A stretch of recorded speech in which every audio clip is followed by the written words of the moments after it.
guys, welcome back to my channel. So today I am still in my temporary filming space and I am actually gonna film my 28 to 30 week update. So now we're going to the appointments every 2 weeks. I cannot believe that we only have like 10 weeks left. Right now as I film this, I'm like 31 weeks, so we really only have like 8 weeks left, maybe less. I just have like a feeling this baby's gonna be early. Of course, we never know. The baby could be 2 weeks late. It's not gonna be like a super long update because really 2 weeks is a short period. And pretty much after we got to be like 20 some weeks, things have been really smooth and we haven't had a lot of questions or like, you know, we took our birth class and that really educated us. So every time we go to an appointment, it's really to check on the baby, not really because we have questions or anything. So I'll go ahead and say that from our previous update, I had said that the appointment was like felt a little bit negative and I felt down on myself. So this appointment really boosted me back up because I had lost half a pound, which is not like, of course I'm not trying to lose weight or anything, but it made me feel better than being like, you know, the past 4 weeks I had gained too much weight, that they were a little bit worried. So I've now only gained 31 pounds this whole pregnancy. They looked at my diet log, so I have my diet log literally from 11/4, so from November 4th all the way till now. And they were happy with what I was eating and said, like, you know, maybe I just need to, like, cut out the beans and quinoa. Like I had talked about in my last video that P and I were like, maybe it's the beans and quinoa. So I had stopped eating that. And we just tried to do, like, carbs. I tried to only eat carbs, like, once in the morning or, like, just have carbs once a day. And I don't mean, like, all carbs because some veggies have carbs. But, like, if I'm going to have a piece of toast or like an egg sandwich, then I'll have that in the morning, and then I'll try not to have so many carbs throughout the day. Like I want to have a sandwich for lunch and then eggplant parmesan with pasta for dinner, you know. The baby's heartbeat was 130. The midwife was really impressed. They're like, this baby is really a consistent baby. So, and the last appointment, they were actually like, their head was up on top. And they're still flipping around a lot. It's starting to hurt. Like, now when they move, it feels like someone's fist is, like, inside of me, like, scraping. And this child is a major, major mover. They have been since the beginning. And now it's just, like, I'm really starting to feel it. And sometimes I'm, like, I was just in the bathroom and I, like, got kicked or something so hard down at the bottom that I legit felt like my water might bust. And I was like, oh my God, that hurts so bad. It like scars you because the next time they move, you're like, please don't do that again. That really hurt. So they were really happy with like the way we eat and everything. I was measuring only 32 weeks. So I was back to my normal 2 weeks ahead.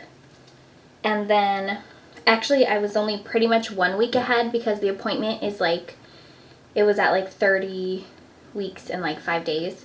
So they were happy with that.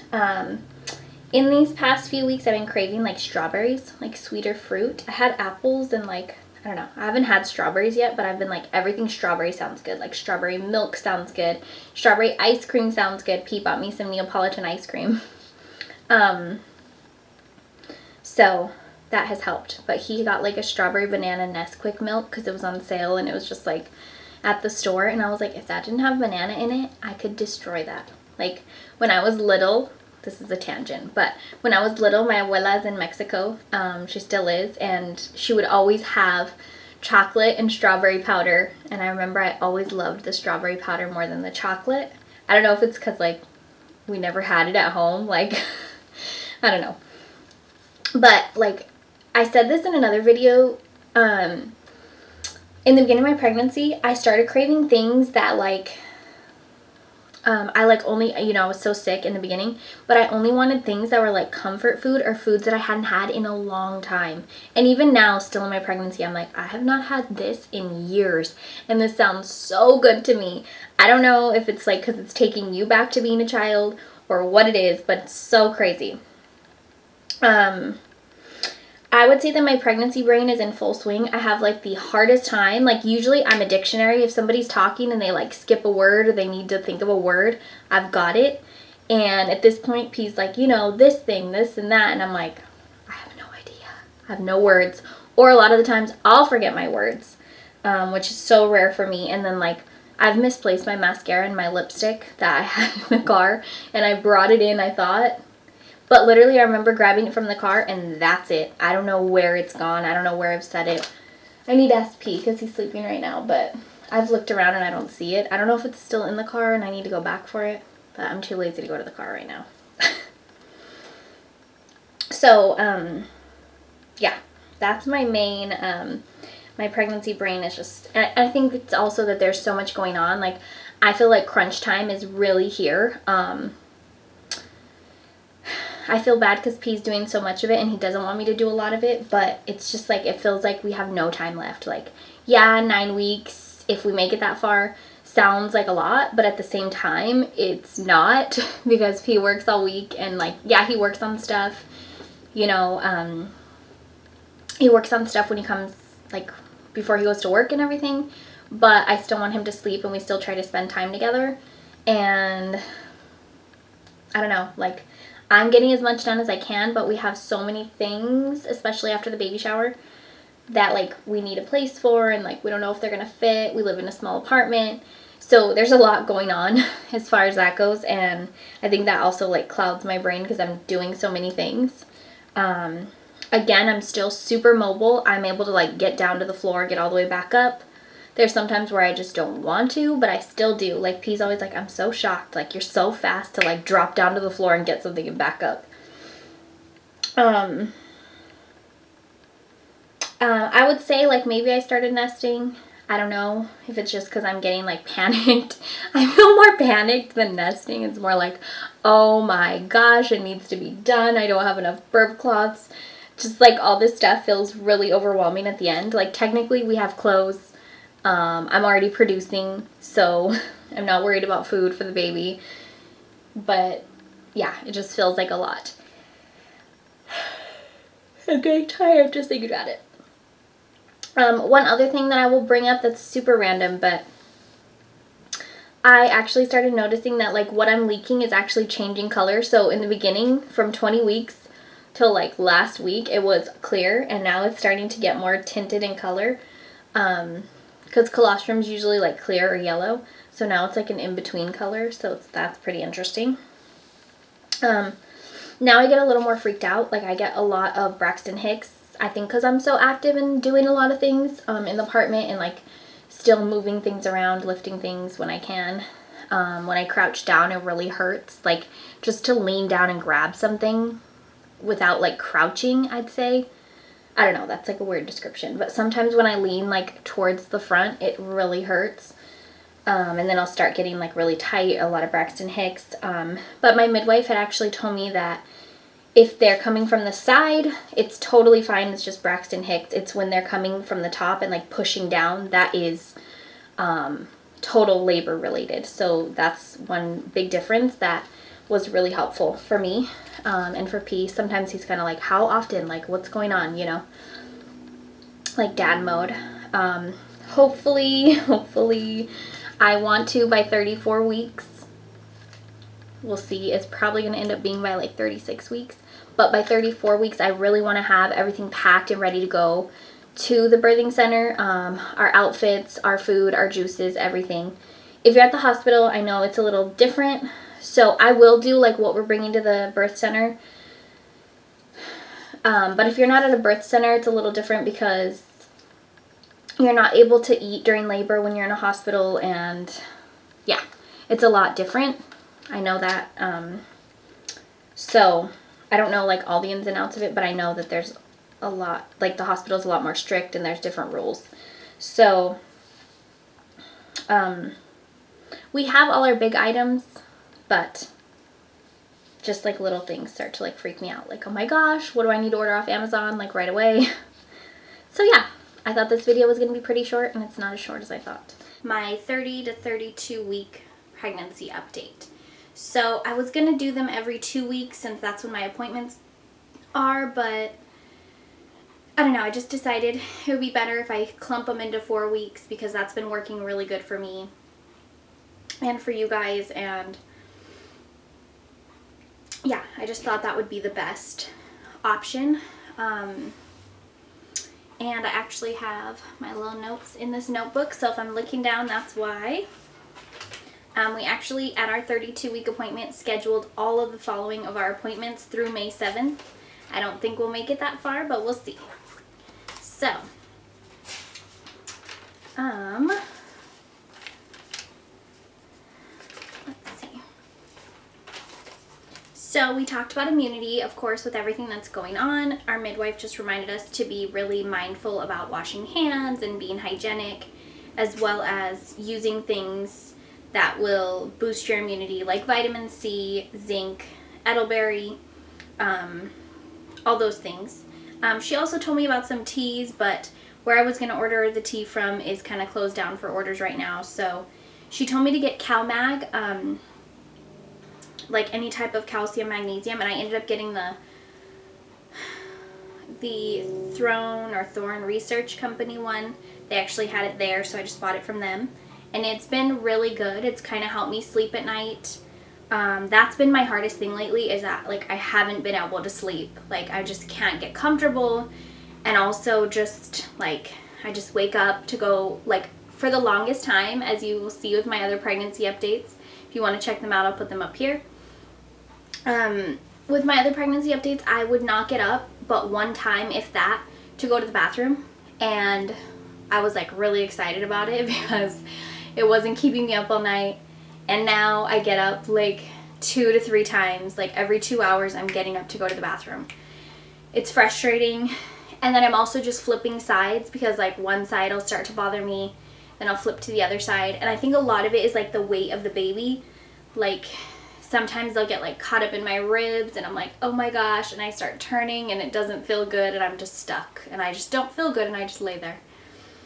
So that is tough. Sleeping is getting so tough. And I get frustrated because whenever anybody sees me, they're like, make sure you sleep now. Like, get all the sleep you can get. Like, yes, I'm sleeping so flippin' great. Like, I can barely get comfortable. And, yeah, it's frustrating. And I'm like, oh, thank you. I'm like, I'd rather be waking up with a cute baby every hour than sleeping like I am now. It's not easy. So, and then she also told me to take Epsom salt baths because I didn't know that Epsom salt was magnesium. And it kind of relaxes you and your muscles, because at this point my legs are just so tight. Like, they just feel so crampy. And like, I don't know, I'm drinking enough water and I'm not low on anything. It's just the end of your pregnancy and everything feels crampy and tight as far as my legs. Nothing else really, but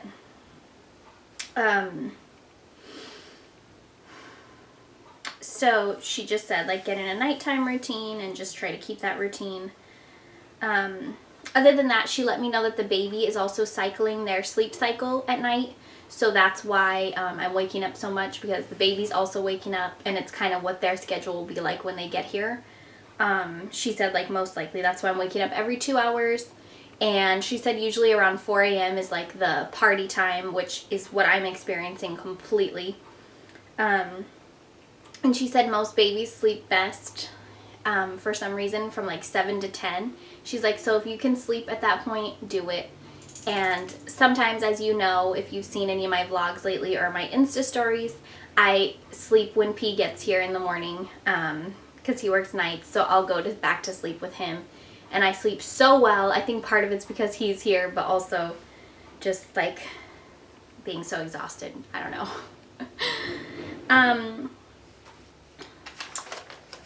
Pretty much the main thing that I've been having lately is more Braxton Hicks. I still feel really flexible. I'm still able to drop down to the floor and get up. I'm not really hurting anywhere. I can't sit for long periods of time. It's like a double-edged sword, because if I sit down for a while, it starts to bother like my pelvis and my tailbone, and then I want to stand. And then I stand for a while, and then I start to get like swollen ankles. Not majorly, but for me, I can look down and be like, oh, those are totally swollen.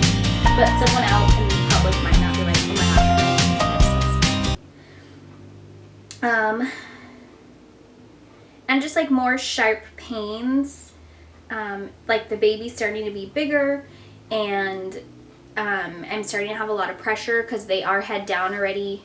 I don't think they've really been flipping as much anymore, but their limbs hurt. Like a lot of the time I feel like I just get like an elbow gliding against my stomach from the inside, and it is shocking. So that has been but yeah, just lots of Braxton Hicks and lots of pressure right at my pelvis. But nothing was concerning. They said at the appointment, the midwife was like, this baby is very oxygenated and very like responsive, and that's what they want to see. I don't think we got the actual heart rate. I think it was around 130. This baby is really consistent. Like I've said before, the heart rate's always around like 130, 131. And so yeah, that was pretty much it for that 2-week gap. Nothing major, no major things or developments. More mucus, you know, like vaginal mucus. That sounds intense and disgusting, but truthfully, really other than that, just the same, like leaking. I made my own breast pads, so I have enough now, and yeah, that is going to be it for my 28 to 32 week pregnancy update. I'll include the photos here.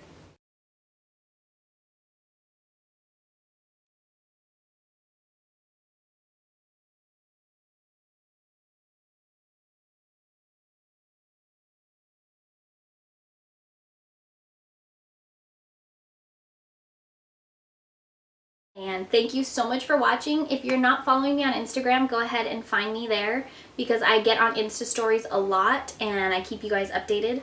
So check me out there. If you haven't subscribed, please do so you don't miss me. And thank you for watching. We'll see you in the next one. Bye guys.